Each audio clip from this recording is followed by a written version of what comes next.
What's up, guys? Today is day 252 of Deadlift Everyday, and today I wanted to talk about my top 3 back exercises. Because, like I already mentioned in one of my previous videos, most beginners and intermediates tend to obsess over things that aren't really going to get them the best results. In the case of back training, they often obsess over things like selecting the most optimal exercise to target a specific part of the back. Exercises like half kneeling, single arm diagonal pull downs come to mind, which seem to be one of social media's favorites to target the lats. Then we have the stability of an exercise.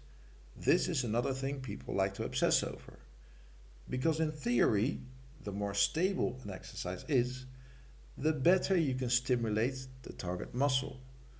But as a result of this, they completely avoid exercises like the dumbbell or the barbell row, because some influencers said they're not stable enough.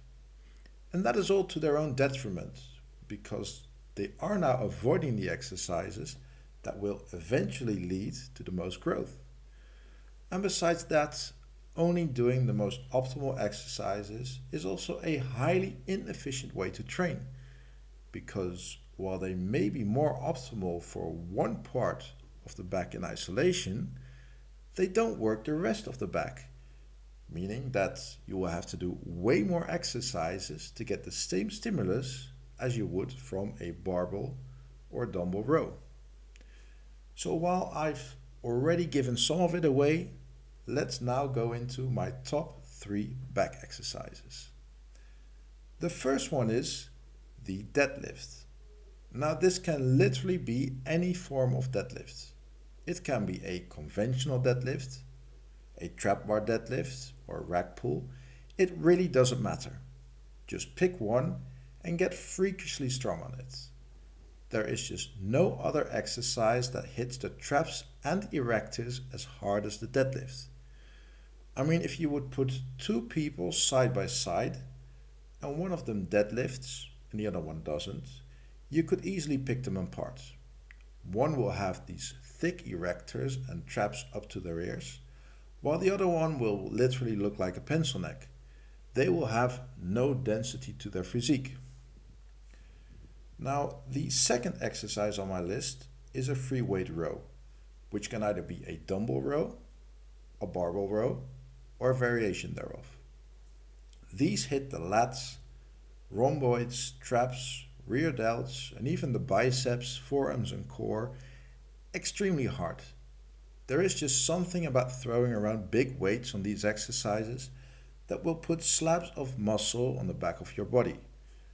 I've literally never seen anyone that could throw around big weights on these exercises who did not have a very well developed back.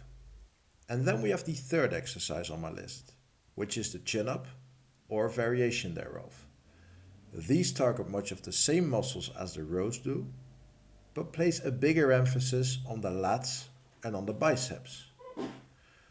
Now the reason why these 3 exercises work so well is because, like I already mentioned, they work multiple muscle groups at the same time, including the stabilizers, providing more overall stimulus to your body compared to exercises done on a machine. Another reason is that because so many muscle groups are involved, they are quite easy to progress.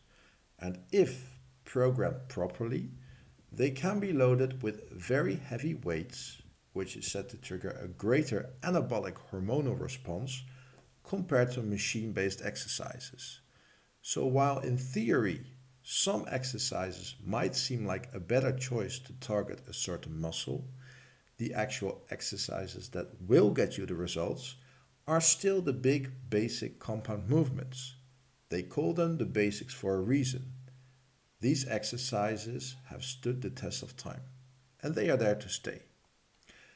Alright guys, that's all I have for today. I hope you liked the video, and I will see you guys in the next one. Peace.